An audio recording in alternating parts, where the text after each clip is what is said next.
Halo semua, di video kali ini saya akan membahas tentang satu kasus hukum di Singapura, yaitu harta yang nilainya kalau dirupiahkan 94 miliar diwariskan ke suatu yayasan. Yayasannya sudah ganti nama gitu. Nah, ahli waris yang bukan yayasan itu menggugat. Katanya seharusnya milik mereka. Nah, kira-kira dalam kasus seperti ini, warisannya milik siapa? Nah, ini yang menggugat adalah pelaksana wasiat. Dia nggak mau sebut namanya sih, jadi dikasih kode aja DFS gitu. Kemudian yang digugat itu adalah suatu yayasan di Singapura, National University Hospital System Fund Limited, atau saya singkat dengan NUSF gitu. Objeknya ya properti senilai 8 juta sin dolar, kira-kira 94 M, yang disumbangkan kepada yayasan.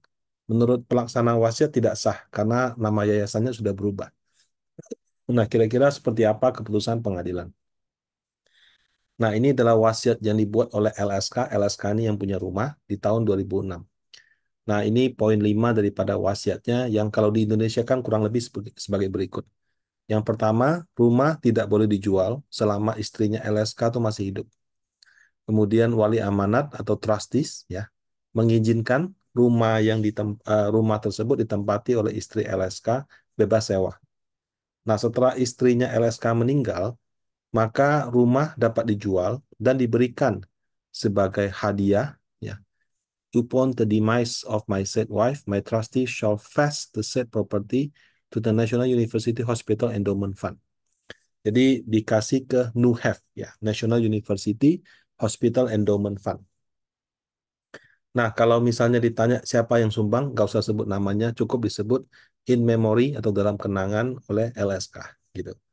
Nah, LSK ini dia waktu bikin wasiat tahun 2006, meninggalnya 2018, istrinya melanjutkan tinggal di situ, kemudian juga meninggal di Maret 2020. Berarti pas pada saat COVID dulu ya, gitu.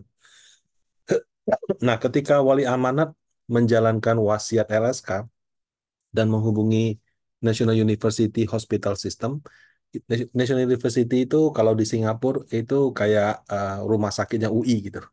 Ya, rumah sakit nasional itu kalau kita orang Indonesia ke sana kan yang kaya-kaya sukanya ke apa Elizabeth gitu ya. Nah, kalau Elizabeth mungkin untuk turis-turis yang kaya raya, tapi kalau untuk orang lokalnya kebanyakan mereka ke National University. Seperti itu. Kalau di Indonesia mungkin setaranya RSCM lah, kira-kira seperti itu. Nah, waktu si wasiatnya menghubungi rumah sakitnya ada masalah. Kan di wasiat ditulisnya disumbangkan kepada NUHEF ya. National University Hospital Endowment Fund atau NUHEF. Nah, waktu diklarifikasi ke sana dijelaskan, oh ya NUHEF itu didirikan sebagai yayasan tahun 1986. Kemudian September 2006 namanya berubah menjadi NUH PCF ya, Patient Care Charity Fund gitu. Nah, kemudian waktu dia ubah nama di September 2006, si LSK ini sudah bikin wasiat di atas namakan ke NUHEF di bulan November. Ya wajar aja sih, kan nggak mungkin kan kita tahu ada perubahan nama dan kadang-kadang kalau ada perubahan nama pun kan belum tentu dipublikasikan seluas-luasnya seperti itu. Nah, NUHEF yang berubah menjadi PCF itu kemudian di Mei 2012 dibikin lagi namanya NUHSF Fund Limited ya, NUSF. Nah, seluruh aset dari NUHPCF dipindahkan kepada NUHSF pada Agustus 2012. Jadi yang pertama itu NUHEF ya. NUHEF kemudian berubah menjadi NUHPCF. NUHPCF berubah nama menjadi NUHSF. Nah, aset-aset daripada yang yayasan yang lama, NUHEF sama NUPCF itu dipindahkan kepada yang baru, kemudian dibubarkan di Desember 2012. Nah, wasiatnya tertulis ke NUHEF, tapi NUHEF-nya berubah nama dua kali, HEF, PCF, SF gitu. Nah, pelaksana wasiat daripada LSK ini adalah DFS. DFS ini mantan menantu gitu ya. Jadi mungkin istri atau suami dari anaknya LSK, tapi mungkin sudah bercerai atau bagaimana gitu. Dan satu-satunya yang masih hidup dalam daftar wasiat. Jadi daftar wasiat LSK itu semua sudah nggak ada, tinggal si DFS ini. Eh, DFS ini merasa perubahan nama ini bisa masalah. Kenapa? Kan isi wasiatnya spesifik ke Nuhef. Nuhefnya nggak ada gitu. Kalau Nuhefnya nggak ada, berarti harusnya itu dimasukin dong ke dalam ahli warisnya gitu. Nah, jadi eh, karena itulah dia menggugat. Nah, dalam pengadilan NUHSF yang terbaru, mereka melakukan pembelaan sebagai berikut. Yang pertama, yayasan yang tujuannya sosial berbeda sama badan hukum yang orientasinya profit. Nah, untuk itu hadiah yang bertujuan sosial seharusnya tidak berakhir sekalipun lembaga penerimanya sudah bubar. Karena mereka bisa menunjukkan beberapa presiden selama dia bubar bentuk yang baru melanjutkan itu tidak berarti hadiah yang kasih ke sana itu hangus gitu. Kemudian mereka juga menganggap SF ini melanjutkan EF dan PCF gitu. Karena memang semua harta-hartanya yang di dua yayasan lama itu dipindahkan ke SF. Kemudian ada juga audit laporan keuangan tentang penyerahan aset itu dari NUHEF sama PCF kepada SF. Dan apa SF ini juga dianggap sebagai ahli waris lah daripada dua yayasan yang lama.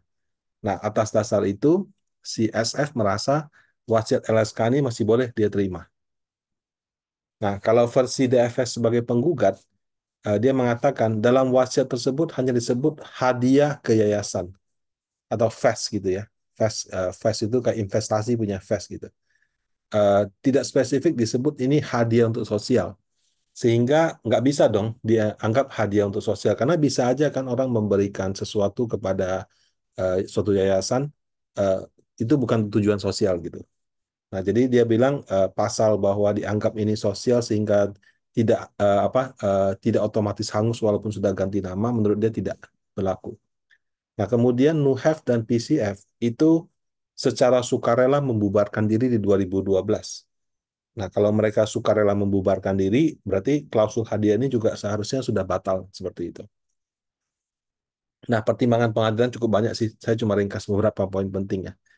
Nah, jika suatu yayasan dengan tujuan sosial tertentu dibubarkan, hadiah ke yayasan tersebut tidak batal jika ada yayasan baru dengan tujuan yang sama dibentuk.